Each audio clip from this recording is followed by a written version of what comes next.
Sekarang kita akan melanjutkan ke perkalian pecahan.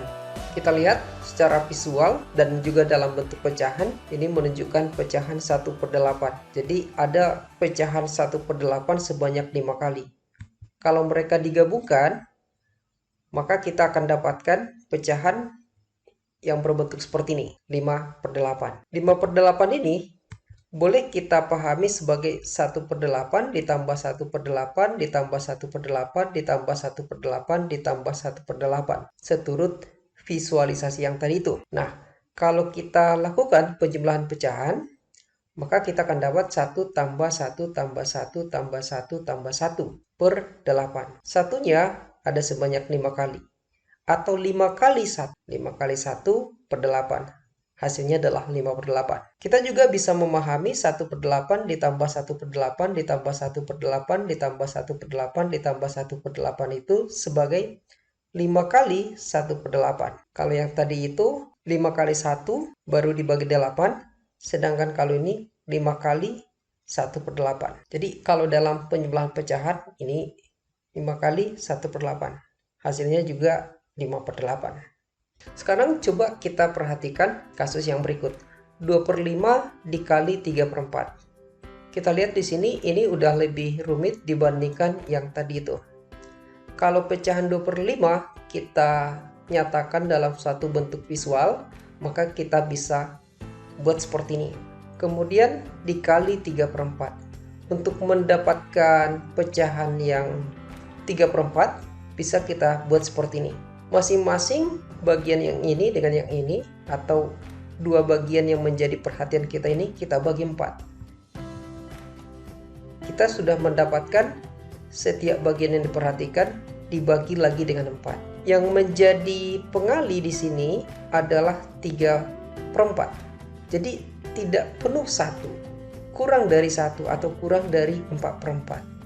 Yang kita mau ambil dari masing-masing yang 4 bagian ini 3 saja. Kita perhatikan ini 3 2 kali 3. Kemudian bagian keseluruhan dari yang kita arsir ini sekarang ada sebanyak 5 kali 4.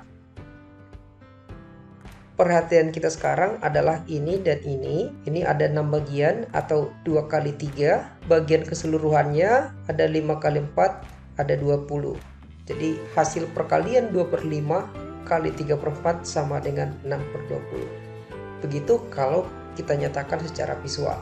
Ini kalau disederhanakan akan kita dapatkan 3/10, yang mana pembilang dan penyebutnya sama-sama kita bagi dengan 3.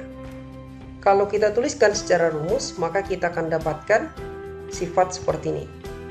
Pecahan A per B dikali pecahan C per D itu akan sama dengan pembilang kali pembilang, penyebut kali penyebut. Jadi A per B kali C per D akan sama dengan A kali C per B kali D. Kita lihat pecahan yang tadi 2/5 kali 3/4 boleh kita kerjakan dengan cara seperti ini. Kita bisa menyederhanakan pembilang dari pecahan yang pertama dengan penyebut dari pecahan yang kedua. Kita bagi dengan bilangan yang sama. Ya, ini 2, ini 4, maka mereka bisa sama-sama dibagi 2. Di kasus lain mungkin kita akan bisa menyederhanakan pembilang dari pecahan kedua dengan penyebut pecahan pertama yang disederhanakan. Jadi 2 dibagi 2, 1, 4 dibagi 2, 2. Sehingga pecahannya menjadi 1/5 kali 3/2. Ya, kita gunakan sifat yang tadi, pembilang kali pembilang, penyebut kali penyebut, kita peroleh hasilnya 3/10.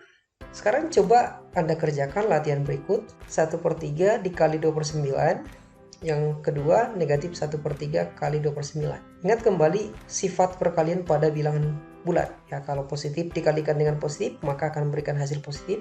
Negatif dikalikan dengan positif akan memberikan hasil negatif. Jadi hal yang sama juga berlaku pada pecahan. Jadi silahkan Anda stop video ini, kemudian Anda kerjakan, nanti bandingkan hasilnya dengan kunci jawaban berikut.